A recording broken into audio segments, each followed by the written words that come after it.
నమస్తే, welcome to NVTV 24/7 news channel. Kosagi మండల in charge YSRCP జిల్లా కార్యదర్శి పి మురళీమోహన్ రెడ్డి మీద 100 ఎకరాల భూభాగోతం అంటూ ఎల్లో మీడియాలో తాటికాయంత అక్షరాలతో రాశారు. ఇంకో సొంత సోషల్ మీడియాలో మురళీమోహన్ రెడ్డి పరారీ, హైదరాబాద్ లో మాకం అంటూ సొంత డబ్బుతో హల్చల్ చేశారు. ఈ రోజు బీజేపీ సీనియర్ నాయకులు, హైకోర్టు సీనియర్ న్యాయవాది బి పురుషోత్తం రెడ్డి సమక్షంలో జిల్లా బీజేపీ అధ్యక్షులు రామకృష్ణ ఎదుటే 100 ఎకరాల భూభాగోతం జరగలేదని సాక్షాత్తు కోసగి మండల రెవెన్యూ అధికారులే స్వయంగా ఒప్పుకున్నారు. ఇది చాలా కుట్రపూరిత ఆరోపణలు అని నిజం నిలకడగా తెలుస్తుంది. ఎవరి మీద కంప్లైంట్ ఇవ్వడానికి ఆయన డిఎస్పీ 2 ఎకరాలు పక్కన పెట్టుకున్నారు.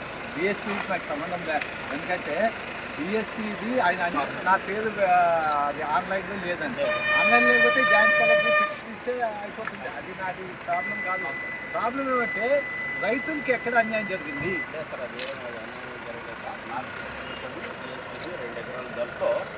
అప్లికేషన్ పెట్టింటే మేమంతా విచారణ చేయించాం.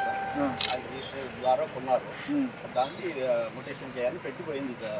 ముటేషన్ చేసేది వేరే, మరి క్రిమినల్ కేసు ఎందుకు పెట్టినాడు ఆయన? నేను ఎందుకు అడుగుతున్నానంటే వెబ్ ల్యాండ్లోనే ఆయన పేరు లేకపోతే రిజిస్టర్డ్ డాక్యుమెంట్ ఉంటే ఆటోమేటిక్గా ఆయన పేరు వస్తుంది. అది వదిలేసాయి, డిఎస్పీ వదిలేసి రైతులకి అన్యాయం జరిగిందా లేదా? 100 ఎకరాలని పేపర్లో వచ్చింది. మరి ఎంత జరిగింది? ఏం జరగలేదా? కరెక్టా? ఇదే మాట. ఆ చేతన్ కాలువలు వాస్తవాలు కనుక్కోవటానికి మాకేమి మురళీరెడ్డా, బాలనాగిరెడ్డా, ఇంకోరెడ్డా అని కాదు ఇక్కడ సమస్య. డిఎస్పీ 2 ఎకరాల కోసము 100 ఎకరాలని పేపర్లో వచ్చింది.